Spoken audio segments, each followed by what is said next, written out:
Okay, good. So as you know, that's the reason I picked this topic, emotional brain versus thinking brain. It's because there's so much going on in our lives, internally, externally, globally.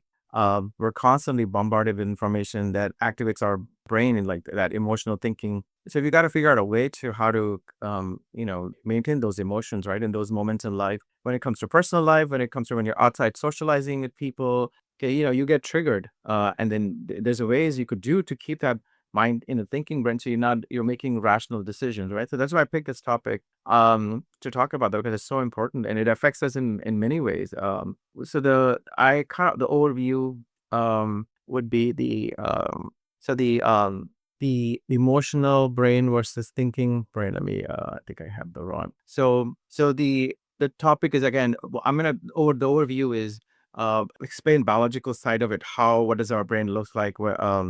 Give us some insight to the biology, or the brain makeup of what is the brain makeup of how it is health affects us, in terms of emotional thinking, and then the thinking brain, and then our psychosocial. But how does that play? Now I'll go into detail about this, and then basic, then go deep into how can we do to make it better for us. So let me first define what I mean by the emotional or reactive brain. When you think of emotional brain, it's just your thoughts and behavior based on emotions, right? You're not thinking at that moment. You're basically your feelings take over, and then you react accordingly. A thinking brain would be something that's it could be a proactive brain. It could be based on you're making decisions based on thoughts, based on facts and reasons. And then so when depending on what side of the brain is activated, somebody's emotional, they could have a lot of mood swings, and then somebody who's kind of calm will be stable. And then you could also somebody who's could be stressed and anxious, and somebody who's calm. So that's kind of that spectrum from depression to happy. And the other would be the lack of motivation, highly motivated. So the biological piece of the is what I have done. I've looked at different MRI studies for different diagnoses of brain, right? For example, somebody who has an ADHD brain, there is research shows that there's a lack of activity in the frontal lobe. So where is the frontal lobe? That's the front part of your brain, basically, is frontal lobe. And then they also have shown that dopamine imbalance does exist. So that's just sort of like a biologically somebody is deficient. And then somebody who has the OCD brain shows that the orbitofrontal cortex, which is the frontal part of the brain, which is the orbital side of the cortex. And the anterior cingulate cortex is kind of that in that same area, closer to it. There's that imbalance there, and the chemicals involved are glutamate and GABA. So that OCD brain kind of has its own particular areas they're kind of deficient in. Just somebody who's just an anxious brain, somebody who's just anxious. In there, what they have found is they have that lower center, or the amygdala, which is responsible for fear. What it does, it's overactive. And the reason, another part to that is the prefrontal cortex, or the frontal part of the brain. It is responsible for regulating that amygdala. So in the anxious brain, the prefrontal cortex is not working efficiently, and the amygdala is overactive, and then you see those physical symptoms. The other piece to the biological side is also the chemical side of the brain. So we're made up of these hormones throughout the whole body. The brain kind of stimulates, and then secretes these hormones to helping balancing our body. Right? You have the testosterone. You have for in the male, that's important in terms of kind of gives us the maleness, right? And the female hormones are estrogen and progesterone, and the other ones are like cortisol and thyroxine. All of these also play a big role in terms of our emotions, who we are, in terms of what the state of mind is at that time. Um so so testosterone would be a perfect example. Over the years, for men, it starts decreasing, and then by the time you turn 50 and 60, your testosterone levels are half of when you were younger. Same thing with estrogen. As you know, when you're younger, biological age, when you reproductive age, estrogen, progesterone is normal, but menopause, that's extremely low. Same thing with cortisol. Cortisol is a stress hormone that's its body uses this to help during when somebody's under stress, right? The cortisol is released to help you calm down, but it has its own baggage that comes with it. There are people who are born with thyroxine, which is what do they call it? Thyroid stimulating hormone that causes thyroxine to release. But there are people out there who are deficient in that, and that can affect your mood and anxiety and motivation. So all these biological makeup affects who we are. And then the second part of that is the psychosocial piece. Even though, let's just say, your biologically makeup is good, but then there's these other factors that also plays a role of who we are. Like the parenting plays a big role, the family dynamics, the maybe there's abuse going on during that time growing up, and your economic status, how you were raised, and economically, it also affects our thinking, our and the demographic where you were raised. So that all plays a role. I mean, as you can see, I'm an immigrant, and then you have kids who are raised here. There's a huge difference in their thought process, in their thinking. So that also plays a big role. So all of this, the reason I'm mentioning all of this, then what it leads to in terms of a in lame words, what happens is with all of that biological and psychosocial makeup of who we are, it boils down to these three symptoms. It we see it outside in these three categories in terms of anxiety, impulsivity, and inflexible thinking. So what do I mean by that is this. You may see people who just by nature they're just anxious people, right? So then they're just kind of, as I told you, biologically, there's that part of the brain that just makes them anxious. Or the anxious people can be from how they were raised, right? But like from, they've gone through some trauma or things happen in their life growing up or from past that can bring that anxiety, they make them anxious person. They're very, these are the people who have difficulty trusting and they're kind of introverts. Then you have the other type of people you'll see that tend to be impulsive. Again, remember I told you the biological piece here. I'm going to go back to this slide where you have an ADHD brain, where you have the lack of activity in frontal lobe. That causes a lot of, if you know ADHD people, they're very impulsive people. So that could be where that impulsivity coming from. And then it could also be from the biopsychosocial piece, where they were in constant in danger and whatnot. They're just their mind is trained to be impulsive and reactive. The inflexible mind is this is again you can look at more that the OCD brain that tend to be more inflexible, and they just biologically make up of that. And then the psychosocial piece can go along with it, where they how they were raised, that you have to do certain ways. Like if you I know I've seen patients who have they were raised in a military environment, or parents were in military, they had this rigid environment, they have to do these things, and they were raised in that certain thought process, and they stuck in that inflexible thinking. It's very hard for them to kind of change. But there are people who are biologically are inflexible. These are the people you can see when you're talking to them. They have difficulty being flexible in terms of, like, when they're talking their conversation, they'll be stuck talking in one topic. It's very hard for them to move from one topic to the other topic. Or if you do talk about your interest, they get bored and they'll come back to their own topic.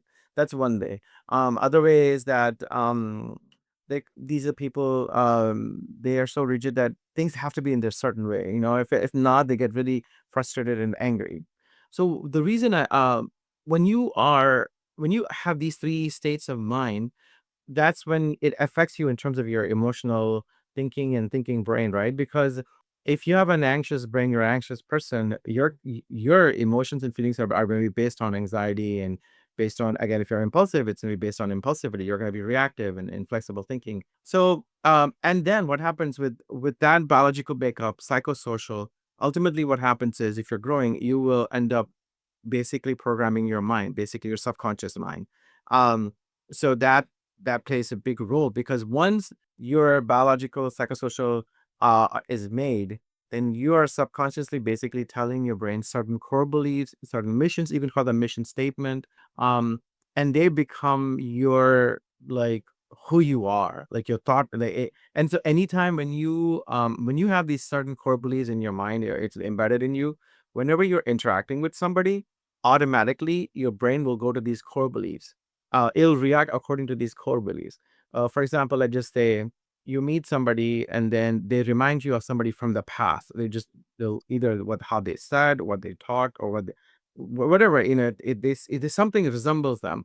Immediately your mind will just go into that thought process, and then your body language will change accordingly. The way you talk will change. You will your reaction will be so different. You just, like, the person in front of will be like wondering what's going on. Why are you acting this way? I mean, I didn't do anything.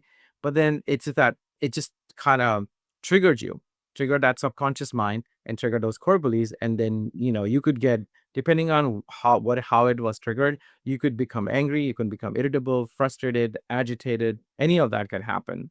And then based on the subconscious mind core belief, right? So so that's and then or the opposite. You're talking to somebody and you meet somebody, all of a sudden you see their emotion changes and you're wondering what's going on here. Why are they reacting this way? You can see them becoming like, the whole affect or mood changes completely. They're either unhappy or upset, irritable, and you wonder what is going on here. What what happened? What did they change? What this emotional change occurred? And so it's not. I mean, sort of you have an idea now that it makes sense that when how emotionally can somebody be reactive based on their core beliefs. Ultimately, those core beliefs coming because how they were raised and then how what the biological makeup are. So based on that, your subconscious mind is basically think of it as like it's programming of your brain. So and our brain is like a computer. Basically, you have the hardware and you have the software. As I mentioned earlier, the biological piece where that's the hardware piece, right? That's something that you're born with. You can't really change that hardware. Um, and in the programming part that usually occurs is when you with the psychosocial piece, when you are how you were raised by your family, the environment changes that the software, and then the board plays a big role because let's just say somebody who's really impulsive, they're genetically born impulsive, and then you have poor upbringing, then that leads to then their core beliefs are not going to be so positive. And then they'll react impulsively even more because they're already impulsive and they're going to react impulsively in certain situations, and they will trigger their core beliefs. um so that's how kind of, but then the good news is, it doesn't matter how you were raised, psychosocially, how you were raised, how what the biological makeup is, or your hormones are. But if you can look at assess what your subconscious mind is, what your core beliefs are, and then you could reprogram those. So once you can reprogram them, you could overcome the biological side, all the psychosocial. You could overcome all of this because of ultimately, if you look at subconscious mind, majority of the things we do, our body does, it's all subconscious. Like right now, I'm breathing. I'm not even thinking about it. I'm just breathing normally, right? It's occurring. When you drive a car, you don't even realize you're just driving a car. Subconsciously, you're there, like, oh, I'm here. So the reason is because our mind is so it's once it's trained, it's you've done it so many times, it does it for you. You don't have to you know y- retrain the mind over and over, and you don't have to be conscious of it doing over and over because it has you've done it, you've trained it so much. And you could like swimming is another, like once you learn how to swim, you know how to swim, you don't have to retrain it again. It's just you programmed your mind. Is basically that's what it is. You just programmed it and it does it for you automatically. So then you could be consciously doing something else while that subconscious is happening. Same concept occurs with our behaviors. No matter like for example, people say, they make that New Year's resolution every year. I'm going to lose weight. This is gonna be, I'm gonna do it. They make those New Year's, but then as you know, most of the people fail to fall through those goals. Because the reason is it's their subconscious mind. If they have if in some way, fashion in their subconscious mind, they have not believed in 100% that they're going to lose weight, it'll be very difficult. But if they've worked on their subconscious mind, in their part of their New Year's resolution, I'm gonna tell myself, I'm gonna believe myself 100% that I'm going to lose weight. If they just focus on that part, and then ultimately the subconscious mind believes it, and then it becomes second nature to them. Believe me, then after that, losing weight becomes so easy. Because automatically, then what happens is once it's in your subconscious mind, your mind will start finding solutions and ways to help you achieve those goals. Like you won't even, it's like an autopilot. It will do it automatically doing those things for you. Just like I said, um you're like when you're driving a car and then it just does it for you. Perfect example. I had a patient come to my clinic just a couple of days ago. It was so impressive. So and she was so she comes in. She's 21, just graduated from college, and she's she's now basically taking a gap year to go to law school. But, she didn't know if she's gonna go to law school initially, but she's the kind I think she just decided recently that that's what she wants to do now. But, or maybe I don't know, that's what she wants to do. But then she's studying for this exam, and it's been very difficult for her. It's been very hard to study, and then she wants me to kind of give like a statement saying that some accommodation. So while she takes the exams, she have some extra accommodation to take the test and things like that. So that's why she comes to me. So then, and then when she comes in, I talk to her, and I kind of do the whole biopsychosocial piece with her, understand her biological, where she at in terms of their impulsivity, rigid thinking, and then so things like that, anxiety. And then I kind of get the whole history on her and the psychosocial piece, like how was she raised and whatnot.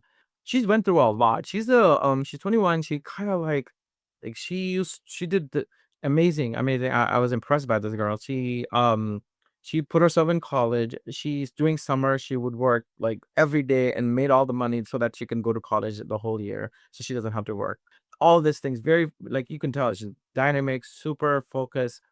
Comes to me, and her belief system, her family is that they don't believe in psychiatry. They don't believe in all of this. And that is that still in as you know, in our community, there's a huge taboo, and in her community also. And then so she doesn't believe in it, but think about it. So not going to a psychiatrist is a big thing for her, but yet she comes to me.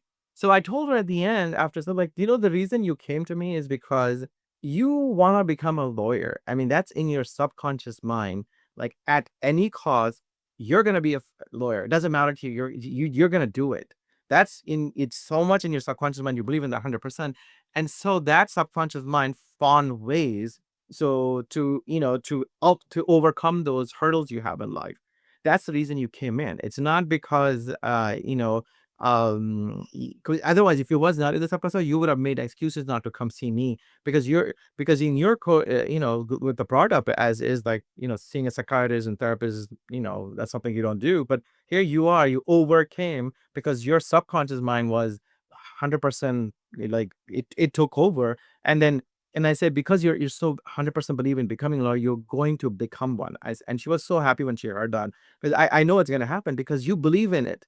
You believe it, you see yourself as a lawyer, you don't see anything else. This is what you're gonna be doing. And at any cost, you and all these hurdles you'll have as you becoming a lawyer, you will be able to overcome them as you just did coming to me to get to overcome. But in the end, I always see like she has a lot of anxiety and stuff. She didn't believe in medication and like that. But after talking to me, and I said, I think taking this medication, going to therapy, and it's going to help you, make this life journey a little bit easier. And it made sense to her.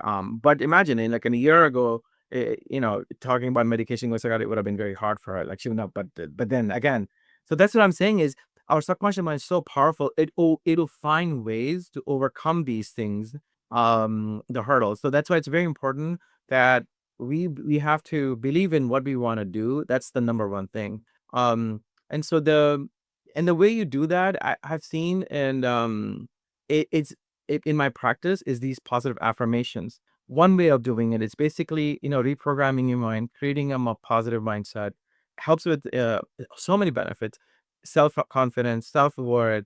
Um, and I also believe it creates like a positive shield.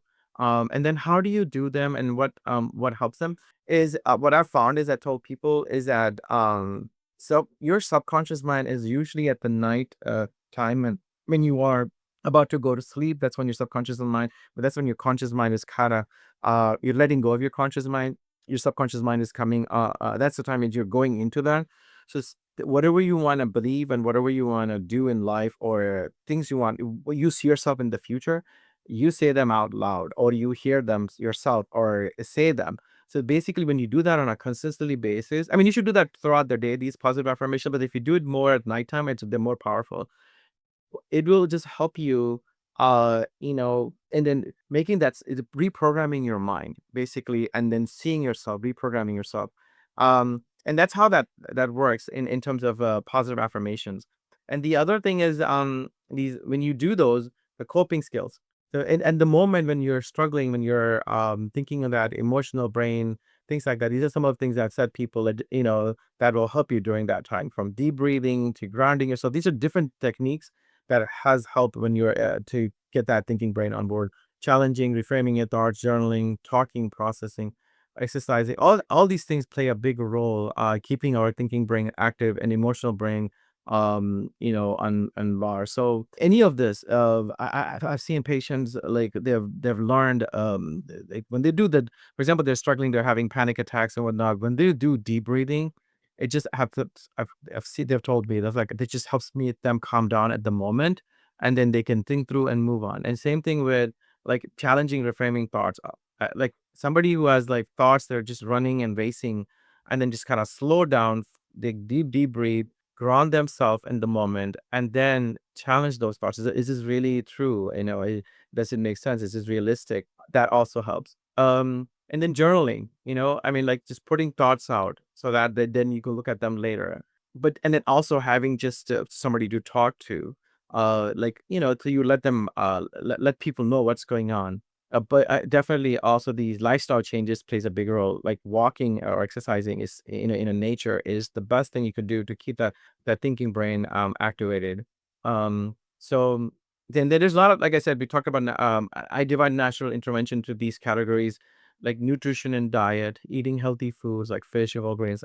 It's so important because remember there's that biological piece, the brain, because it needs a lot of those hormones or chemicals we talked about. It needs that natural fat to make those. If you're not eating healthy food, then your brain is not making those natural healthy chemicals, right? It needs those. Um, and another way to stimulate those healthy hormones and chemicals is walking and jogging. That really gives, especially dopamine, testosterone levels. Like, if somebody wants to maintain their testosterone level, exercise is the best way. Maintaining muscle mass is where you increase your testosterone levels. And then like mental and emotional activities like meditation and all that definitely helps that mind calm and relax. Lifestyle habits like again, same thing, reducing processed sugars, managing stress. Gratitude is amazing. I mean, the more I tell people on a daily basis, if you'd say something to somebody you're grateful about or you are grateful about, it just naturally creates those happy hormones inside you, and it just helps you calm down. I do that all the time. I mean, gratitude in just internally when I'm really upset, and this works the best for me. I look at what I'm grateful for. Like I have all this. Then I tell myself maybe the reason this happened is there's something else better benefit is gonna come out from this. So and then usually it does. Again, having a positive environment. I mean, it's just so important having a positive social interaction. And I've also seen people who volunteer, they do very well. So and then when you seek professional help, like you're struggling emotionally and you're not able to, your mind is still unstable and you can't think through. That's the I tell people the best thing is, whoever you're comfortable with, you can go see. You can start with your primary care physician first. If you know them, you know them for all your life and they're good, you can start with them. And but if you know somebody, you already know a psychiatrist or therapist, definitely you can go to the any of those professionals, you can go to them. It doesn't matter where you go. Any of them is fine. And they'll guide you. Like a few, I'm a psychiatrist. People just come to me directly. I saw the patient. I would kind of do the whole evaluation. Then I recommended medication based on their needs, and then I'll tell them to go see a therapist. And I also told her to go see a primary care physician, make sure that you're physically healthy, and make sure your labs are normal. We talked about like hormones earlier, the thyroid hormone, and check for electrolytes and different things in there. And I recommended to see all of them. And same thing, if you go to just a therapist, they'll do the same thing. They'll evaluate you and see if they feel like they need to have a doctor involved. They'll either send to me or the primary care physician. Same thing with primary care physicians. As you know, most of the antidepressants are prescribed by primary care physicians. So a lot of the people definitely go to their primary care physician first. And then the primary care physician what they'll do is, depending based on their need, they will, they will recommend to see a specialist like me or see a therapist. So yeah, any of that is fine. But just at least sit down and talk to somebody. So when you come to somebody like me, a psychiatrist, I mean, like I said earlier, I'll evaluate you if you need to be on medications, and then based on that, I'll do that. Now we have such nice novel treatments on like transcranial magnetic stimulation, TMS, and ketamine, IV ketamine we're doing. These are again amazing treatment options. We have somebody who's struggling and their depression or their anxiety or their emotional bit is so active that just therapy alone is not working because they're biologic. Like remember we talked about that OCD, ADHD brain. It's like it's ingrained. It's biologically their nerve that they're wired that way. It's sometimes it's doing little therapy and uh doing self help. It doesn't help. They need that biological piece to kind of stabilize the brain. So we have all these other options we can use to stabilize the brain while they're still doing natural interventions. And then I do have my YouTube channel here that you guys can go and learn a lot of that stuff there and that I talk about. So that kind of summarizes my question. I know I was hoping we have a lot more people, but to open for discussion and question, but is kind of that's where I know I went through really fast. But my thing was more to just to kind of get an overview and then open for discussion. People have questions, usually they have questions at the end. So do you guys have any questions for me? Or do you want me to go over anything in here that I Yeah, thank you so much. That was great information. I do have one question. You're mentioning that a lot of our kind of our behaviors or emotions are often based from like hormones that we have in our body, and different personality types have different amounts of these hormones. Um, so would you suggest that we have like these hormones checked on a regular basis or throughout different stages in our life? And then based on these results, are there like kind of cognitive exercises that we can do to kind of to kind of prepare ourselves for and to kind of make us the best person that we can? And so often, like, we have our subconscious brain uh, kind of dictates maybe how we live our life.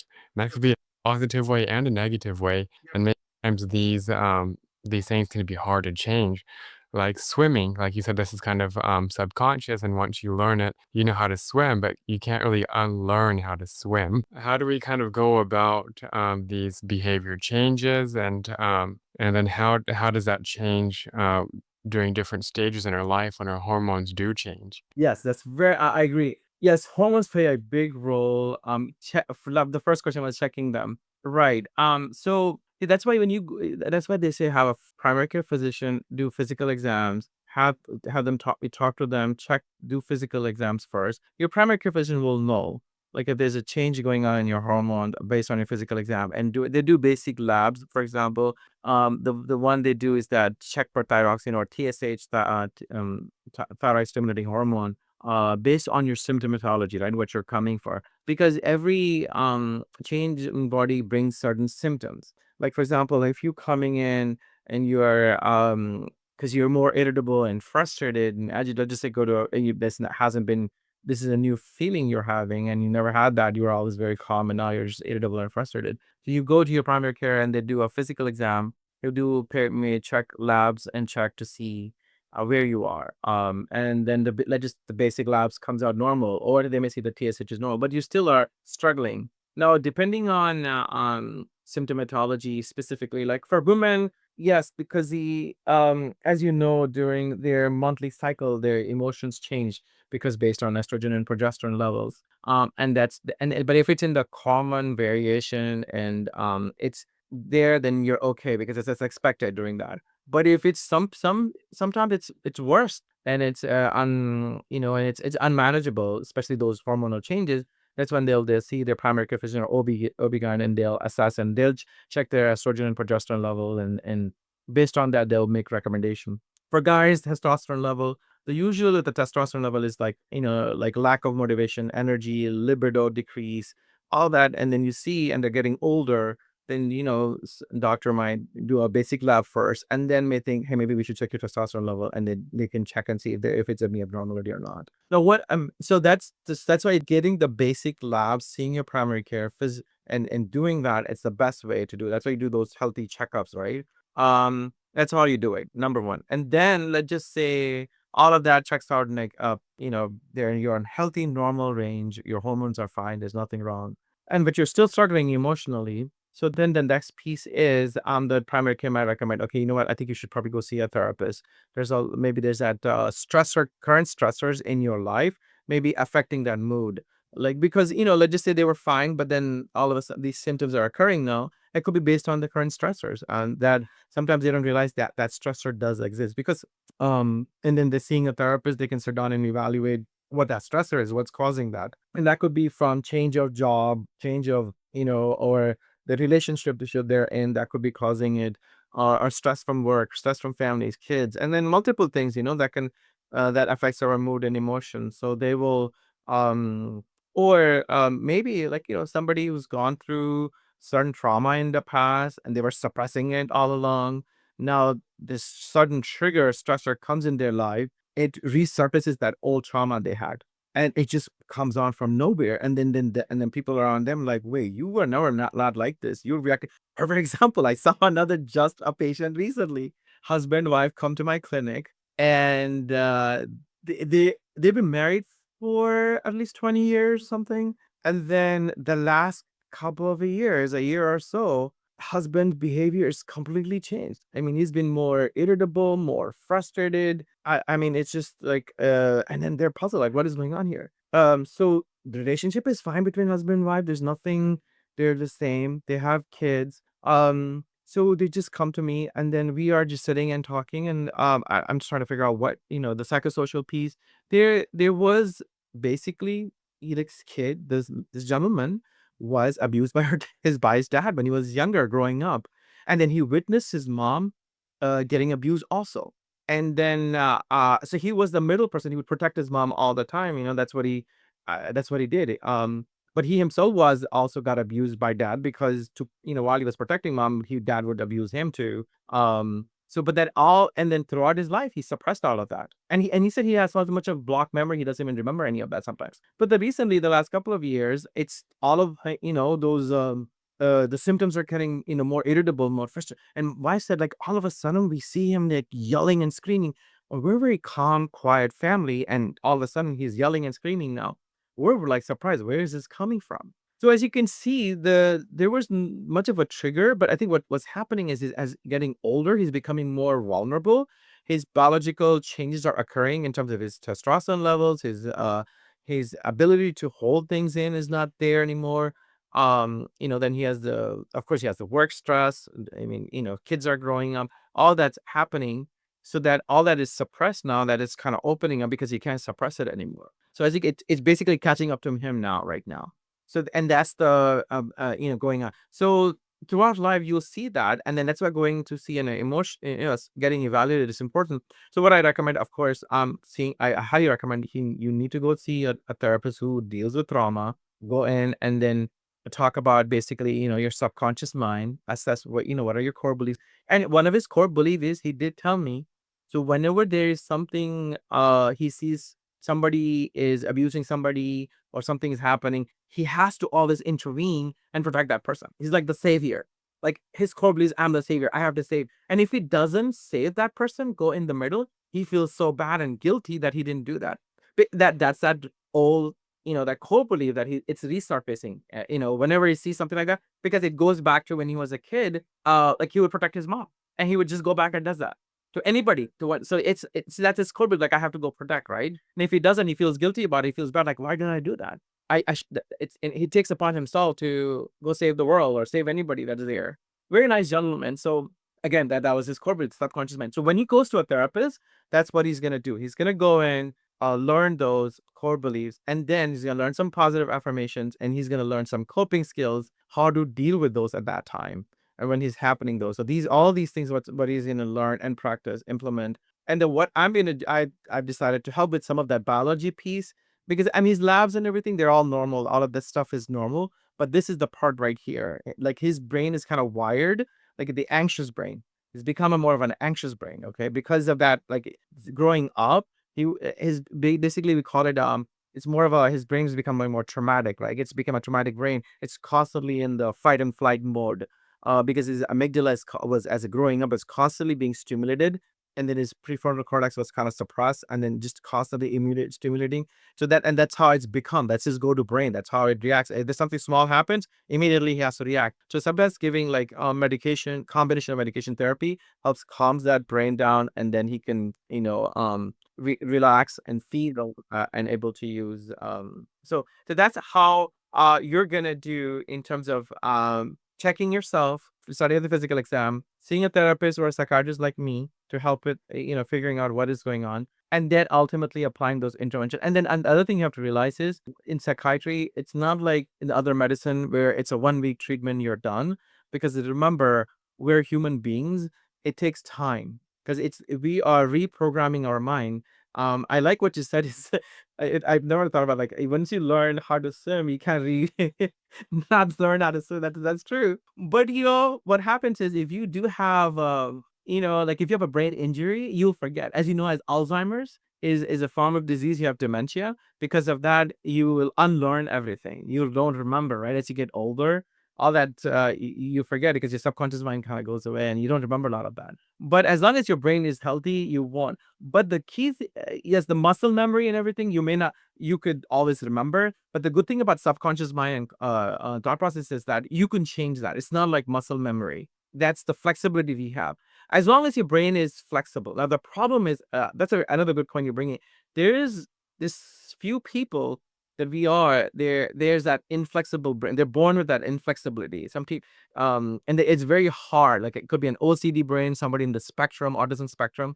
These are people, their brain is very inflexible. And so once their core belief is there, it's hard for them to change to a different core belief. It because usually what happens is when they go to a therapist and they struggle, and then the therapist is like, what is, I mean, they just can't learn. Like let me give you another example. So I had people, I've seen a lot of military veterans. I've seen people with people abused in the past.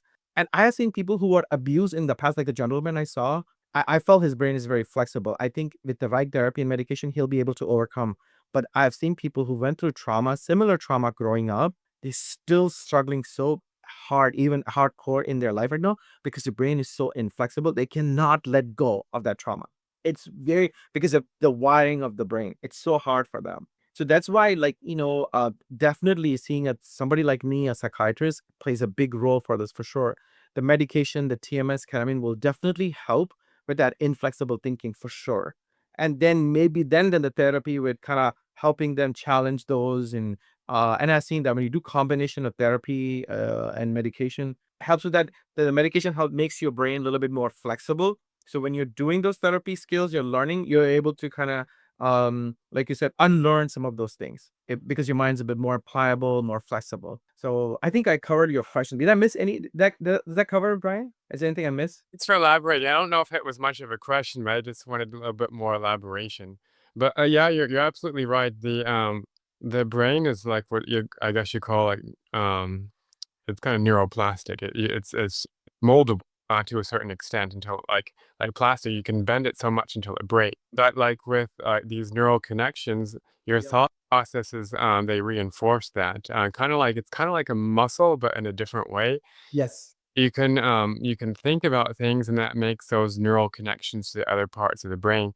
So if you're always in this like negative thought process, it strengthens those negative loops and have positive affirmations and positive thinking and thoughts of gratitude that can reinforce those positive neural connections and kind of change the way a little bit your brain kind of wires, the way it thinks about things and connects in different ways subconsciously. Yeah, so I really appreciate you elaborating on that. And so one thing that I kind of took away from that is that we kind of seek guidance when we have major changes in our life, whether that be like biological aging or different life events, that we should check to see if we have the right coping mechanisms to get through these things, and which might need to be aided in medication. Is that what you're saying? Right. So definitely, what I'm saying is, yes, you do need the aid because if you're like think about it like this, if you've been living this certain lifestyle for a long time, and then now you're telling your brain to change, your brain is it becomes like dormant, right? It's used to doing it certain way. And then those nerve pathways, they become so prominent and so strong that it makes it very difficult for brain to change. Even though, like you mentioned, it has the ability to change, which it does. That's a good thing about our brain. It does have the ability, but it needs that little push. It needs that little push for outside push. And that's where you go see professional help, right? You can get that help from your therapist and then your primary care. They what they do is they look at overall picture and see, look, there's some of it you like if especially if you go to a therapist, they'll give you all these coping skills and they'll give you some intervention. And then, of course, as a psychiatrist, I do that too. but then you've done this, and then yet still you're not seeing results. You're just stuck, and then that's when you come to a psychiatrist or a primary care. You use these things to make it easier for you to know whatever you want to achieve goals, and that's what medication does. Like you mentioned about the neuroplasticity, what medication does, it creates those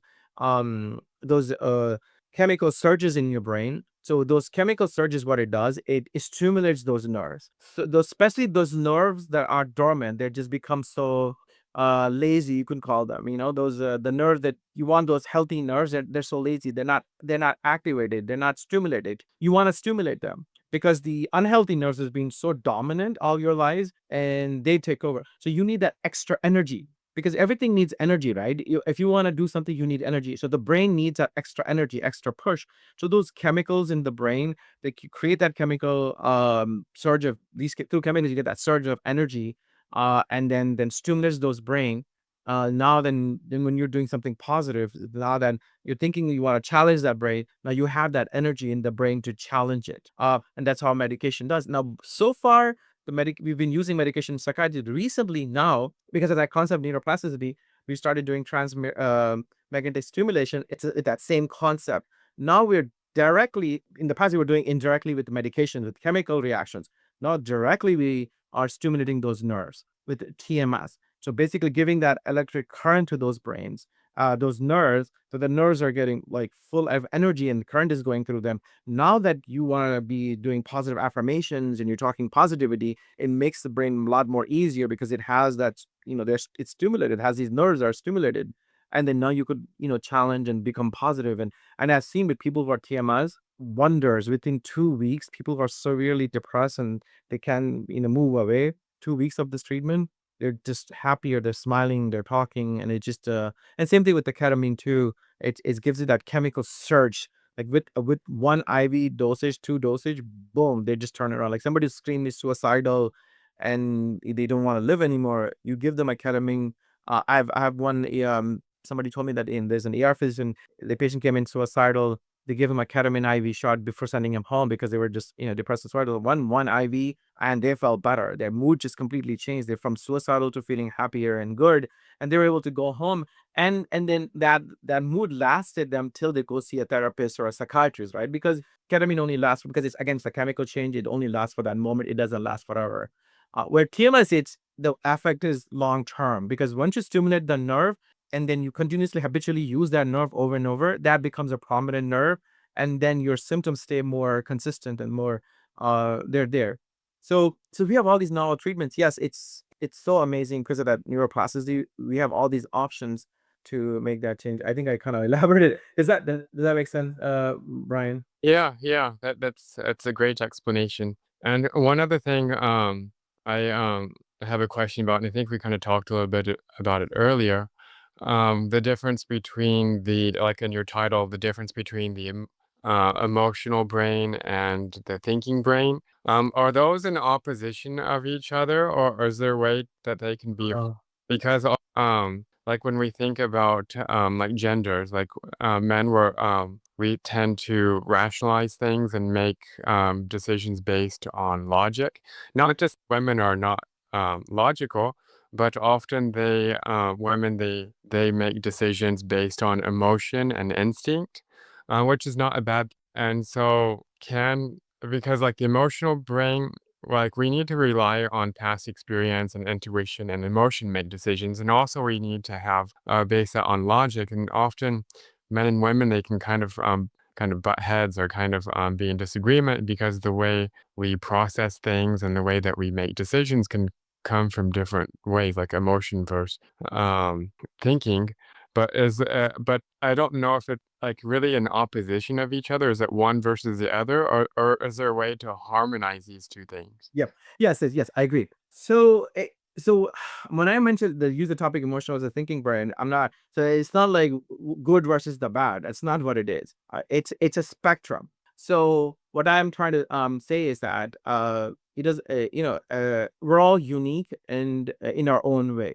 And we have to have emotions, like you said. You have to have that past experience, past emotions to help you make the right decisions in life, right?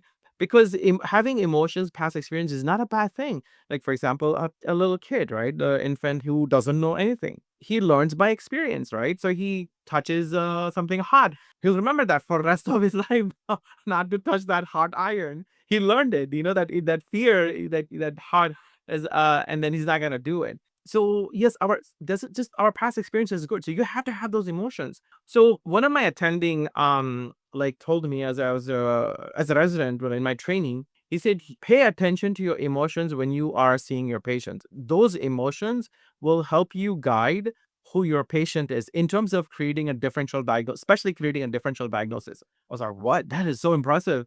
So he said, remember, like when you are sitting down with the patient and you are sitting down, and it's certain patients will bring you, when I'm meeting somebody, when I'm talking to somebody, emotions will come. They will come. There's nothing wrong with that. And then and now those emotion comes, you take those emotions and you start analyzing those emotions and you start thinking. So you take the emotions and then you balance it with your thinking brain. And that's what I'm trying to do. It's like there is a balance between them. You cannot always be like, when you thinking brain where I think of Mr. Spock from Star Trek or like, things like that. You gotta be like logical, like then you can't relate to people. Then you're not a robot, you're not a machine. You have to realize you're a human being. Human being means we are people of emotions. So emotions they're very helpful. They're your guide, but then they're not the ones to make the decision from. You don't make decision based on emotion. Sometimes you do. Sometimes it's the best gets of it. It does happen, but then realize later on, and that's when you accountability plays a role. That's when you kind of assess yourself and see, hey, look, I made this decision or emotions. I shouldn't have done that. But that's when sometimes at the moment you're not thinking, but then you realize right after that your thinking brain kicks in and you realize, oh, I should not have done that, even though is uncalled for, and then you come in, take accountability, and you apologize. But if you can use, like, at the moment, use the emotions in the right way, have the emotions, give that experience to you, and start using the thinking brain, analyze those emotions at the moment and think, hey, look, this is the emotions I'm having right now.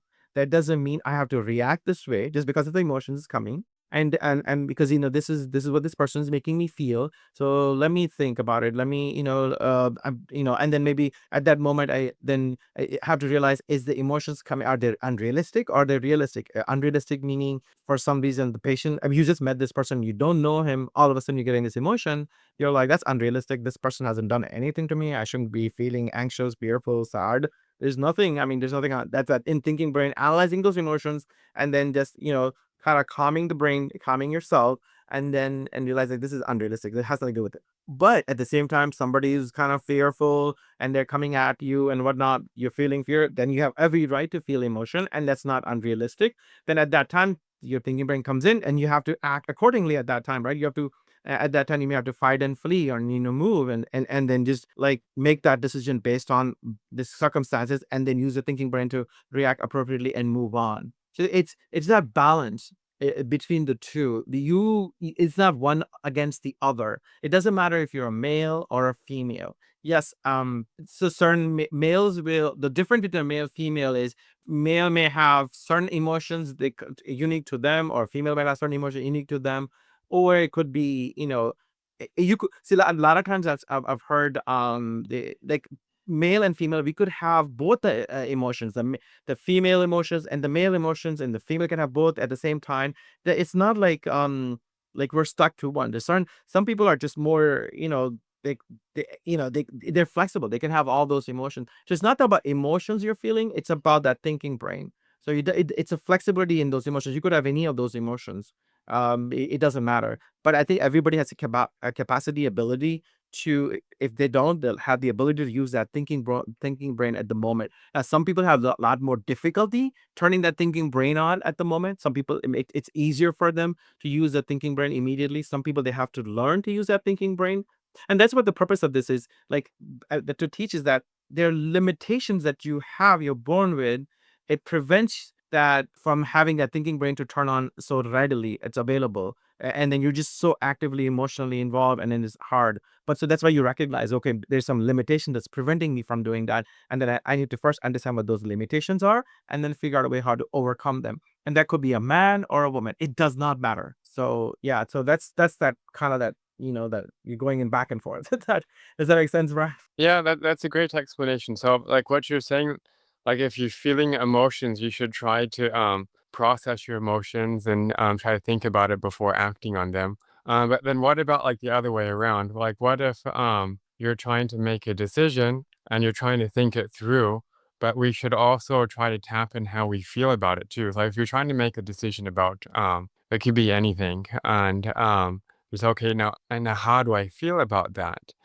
And try to also play into our subconscious when making these decisions as well. Like, okay, what emotions does that decision make for me? Yes, exactly, and that's the thing.